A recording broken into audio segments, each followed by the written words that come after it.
اعوذ باللہ من الشیطان الرجیم بسم اللہ الرحمن الرحیم رب اشرح لی صدری ویسر لی امری واحلل عقدۃ من لسانی یفقہوا قولی رب زدنی علما۔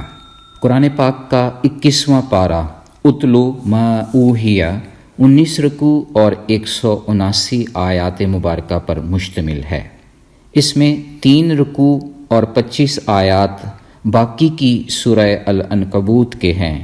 پھر اس پارہ مبارک میں سورہ روم، سورہ لقمان، سورہ سجدہ مکمل صورتیں ہیں۔ آخر میں سورہ الاحزاب کے 3 رکوع اس پارہ کا حصہ ہیں۔ میرے نزدیک یہ پارہ مبارک ڈیوائن کوڈز یعنی ربانی قواعد کی سینس پیش کر رہا ہے۔ سب سے بڑا ربانی کوڈ ذکر الہی ہے جو ہماری روح میں لطافت پیدا کرتا ہے۔ دوسرا ربانی کوڈ علم و تدبر ہے، غور و فکر کی صلاحیت ہے جو ہمیں بھٹکنے سے بچاتی ہے۔ تیسرا کوڈ سجدہ ریزی ہے جو ہمیں گناہوں سے پاک کر دیتی ہے۔ ان تمام کوڈز کے اوپر توحید اور رسالت کے کوڈ ہیں۔ سنت ربانی اور سنت نبوی میں ہی ساری کی ساری شکر گزاریاں اور ہر قسم کا صبر و تحمل پوشیدہ ہے۔ پارے کے پہلے رکوع میں نماز کے بے حیائی اور برے کاموں سے روکنے کا ذکر ہے۔ بلا شبہ اللہ کا ذکر سب سے بڑا نیک عمل ہے۔ اللہ کے پیارے پیغمبر کو جب بھی کوئی پریشانی لاحق ہوتی، آپ صلی اللہ علیہ وآلہ وسلم فوراً نماز کا اہتمام کرتے۔ رکوع میں مزید واضح ہو رہا ہے کہ اہل کتاب اور غیر مسلموں کو دعوت اسلام دینے کا طریقہ یہ ہے کہ انہیں بتایا جائے کہ ہم ان کی کتابوں پر ایمان لاتے ہیں۔ یوں واضح ہو گیا کہ قرآن کریم کا نزول در حقیقت آپ صلی اللہ علیہ وآلہ وسلم کی نبوت پر سچائی کی اعلیٰ ترین دلیل ہے۔ اس کتاب میں نصیحت اور رحمت کا خزانہ چھپا ہوا ہے، ایسے افراد کے لیے جو ایمان رکھتے ہیں، علم و تدبر سے کام لیتے ہیں، کلام اللہ کے سارے قواعد و ضوابط جن کے سینوں میں محفوظ ہیں۔ دوسرے رکوع میں ایک بہت بڑی آفاقی سچائی پیش کی جا رہی ہے کہ ہر شخص کو موت کا ذائقہ چکھنا ہے۔ یہ ایک ایسی سچائی ہے جس کا انکار کوئی مذہب بھی نہیں کر سکتا، حتیٰ کہ خود خدا کا انکاری بھی۔ مزید واضح ہو گیا کہ رزق کی فراخی اور تنگی اللہ تعالیٰ کے اختیار میں ہے۔ پھر تیسرا رکوع یہ راز کھول رہا ہے کہ دنیا کی زندگی کھیل تماشا کے سوا کچھ بھی نہیں۔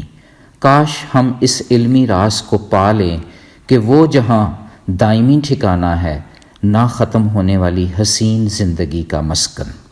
ایک اور ربانی کوڈ بھی مل گیا کہ دین کے لیے کوشش کرنے والوں کو اللہ تعالیٰ سیدھی راہوں میں ڈال دیتے ہیں۔ پارے کے چوتھے رکوع اور سورہ روم کے پہلے رکوع میں اللہ تعالیٰ کی نشانیوں پر غور و فکر کرنے کا حکم دیا جا رہا ہے۔ اسی طرح رومیوں کے غالب آنے کی پیشینگوئی بھی اسی رکوع میں کی جا رہی ہے۔ 5ویں رکوع میں واضح ہو گیا کہ قیامت کے دن گنہگار لوگ حیران و پریشان ہوں گے۔ اسی رکوع میں 5 اوقات میں نماز پڑھنے کا حکم بھی جاری کیا گیا ہے تاکہ رب کی پاکی بیان ہو۔ 6 رکوع میں انسان کے دوبارہ زندہ کیے جانے پر دلائل موجود ہیں، غور و فکر کرنے والوں کے لیے نشانیاں ہیں، جیسا کہ انسان کے لیے محبت اجاگر کرنا، زمین و آسمان کا پیدا کیا جانا، زبانیں اور رنگ و نسل مختلف بنانا، دن اور رات کی نیند۔ زمین و آسمان اسی کے حکم سے بغیر ستونوں کے کھڑے ہیں۔ یہ سب اللہ تعالیٰ کے وحدہ لا شریک ہونے کے دلائل ہیں۔ 7ویں رکوع میں مشرکین کو سمجھانے کے لیے یہ مثال دی جا رہی ہے کہ تمہارے غلام تمہارے جیسے ہی انسان ہوتے ہیں، مگر تم پسند نہیں کرو گے کہ تمہاری روزی میں وہ شریک بن جائیں۔ پھر یہ کیسے پسند کرتے ہو کہ اللہ کی مخلوق کو اس کے ساتھ شریک ٹھہراؤ۔ پھر اسی رکوع میں دین کے معاملہ میں گروہ بندی پر سخت وعید ہے۔ ہمیں ان لوگوں میں نہیں ہونا جو فرقہ بندی کرتے ہیں۔ واضح ہو گیا کہ اللہ جسے چاہتا ہے کشادہ روزی دیتا ہے، پھر جو اسی کی راہ میں خرچ کرتا ہے اس کے مال میں اضافہ کرتا ہے۔ 8ویں رکوع میں یہ بات بھی کھل کر سامنے آ گئی کہ روئے زمین پر کسی بھی نوعیت کا فساد پھیل جانا ہمارے ہی برے اعمال کا نتیجہ ہے۔ مزہ چکھایا جاتا ہے اس لیے کہ ہم سنبھل جائیں، راہ راست پر آ جائیں۔ سیدھی راہ پر چلنے والوں کے لیے رب رحمت کی بارش برساتا ہے۔ نویں رکوع کا اختتام اس ربانی ضابطے سے ہو رہا ہے کہ قرآن پاک میں لوگوں کو سمجھانے کے لیے مختلف مثالیں پیش کر دی گئی ہیں جو توحید، رسالت اور آخرت کی وضاحت کرتی ہیں۔ جو حق بات کو نہیں سمجھتے، اللہ ان لوگوں کے دلوں پر مہر لگا دیتا ہے۔ پارے کا 10واں رکوع اور سورہ لقمان کا پہلا رکوع اس امر کی وضاحت کر رہا ہے کہ قرآن کریم نیک لوگوں کے لیے ہدایت اور رحمت کا ذریعہ ہے، ان کے لیے جو نماز قائم کرتے ہیں، زکوٰۃ دیتے ہیں اور آخرت پر مکمل یقین کرتے ہیں۔ ایسے ہی اہل ایمان کے لیے نعمتوں والے باغات ہیں۔ پھر حضرت لقمان علیہ السلام کی اپنے بیٹے کو چند نصیحتوں کا بیان 11ویں رکوع میں ہے۔ ان نصیحتوں، ان قواعد و ضوابط میں آج بھی بہت بڑی دانش پوشیدہ ہے۔ کہتے ہیں، اے میرے بیٹے، اللہ کے ساتھ کسی کو شریک مت ٹھہرانا، نماز قائم کرنا، نیک کاموں کی نصیحت کرتے رہنا، اپنے آپ کو برے کاموں سے روکے رکھنا، تکلیف پر صبر کرنا، زمین پر اکڑ کر مت چلنا، اللہ کو مغرور لوگ پسند نہیں، چال میں میانہ روی اور آواز میں دھیمگی کی نصیحت فرمائی۔ پھر 12ویں رکوع میں اللہ تعالیٰ کی نعمتوں کا بیان ہے اور یہ کہ اس ذات باری تعالیٰ کے بندے اس کی حفاظت میں رہتے ہیں۔ ربانی قواعد لکھنے کے لیے 7 سمندر بھی ناکافی ہیں۔ 13ویں رکوع میں ثابت ہو رہا ہے کہ سمندروں میں کشتیوں کا بحفاظت چلنا بھی اللہ تعالیٰ کی نعمت ہے۔ غیب کا علم صرف اور صرف رب تعالیٰ کی ذات کو ہے۔ پھر 14ویں رکوع سے سورہ سجدہ کا آغاز ہو رہا ہے، جس میں تمام شکوک و شبہات کو بالائے طاق رکھ کر قرآن کو رب العالمین کی طرف سے نازل کی گئی کتاب کہا گیا ہے۔ زمین و آسمان اور ان کے درمیان کی چیزوں کی تخلیق کا بیان ہے۔ اللہ رب العزت نے ہر چیز کو نہایت عمدہ انداز میں پیدا کیا، مگر ہماری شکر گزاری پر سوالیہ نشان ہے۔ پھر 15ویں رکوع میں اللہ کے مخلص بندوں کی علامات پیش کی گئی ہیں کہ وہ رب کی تعریف کے ساتھ تسبیح کرتے ہیں اور تکبر نہیں کرتے۔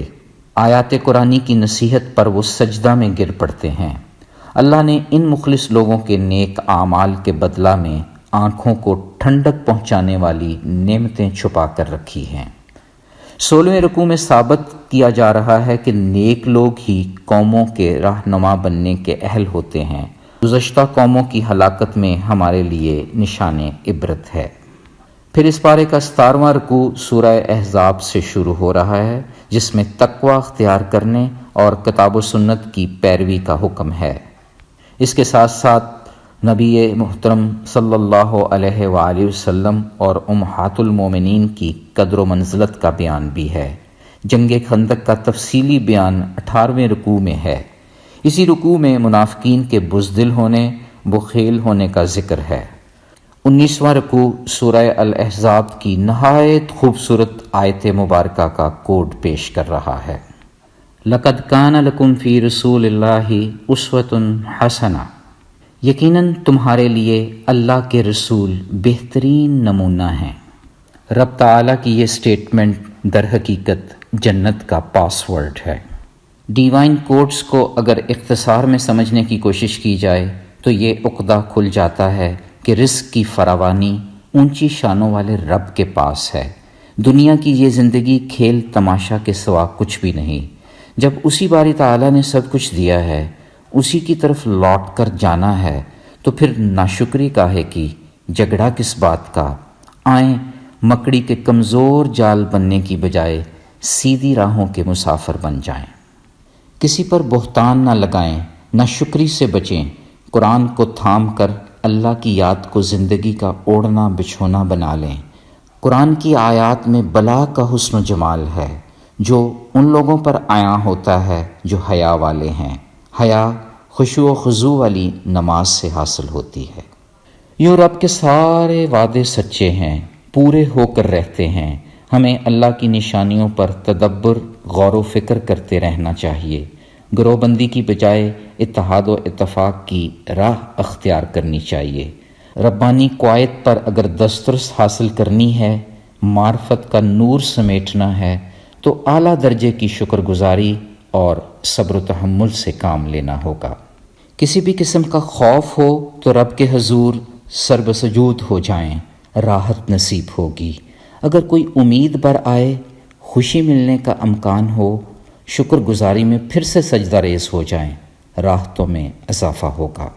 آئیں اللہ کے حضور دعا کرتے ہیں کہ وہ ہمیں شرک سے بچا کر توحید پر قائم رکھے، سیدھی راہ کے سفر میں استقامت بخشے اور ہمیں خصوصی غور و فکر کی صلاحیت سے نوازے۔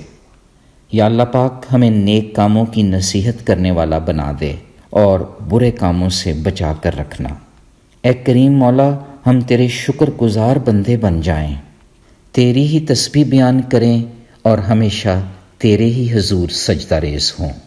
یا اللہ ہمیں توفیق عطا فرما دے کہ ہم رسول اللہ صلی اللہ علیہ وآلہ وسلم کے نمونہ کے مطابق اپنی زندگیاں گزاریں۔ آمین یا رب العالمین۔ سبحان ربک رب العزت عما یصفون وسلام علی المرسلین والحمد للہ رب العالمین۔ فی امان اللہ۔ اللہ حافظ۔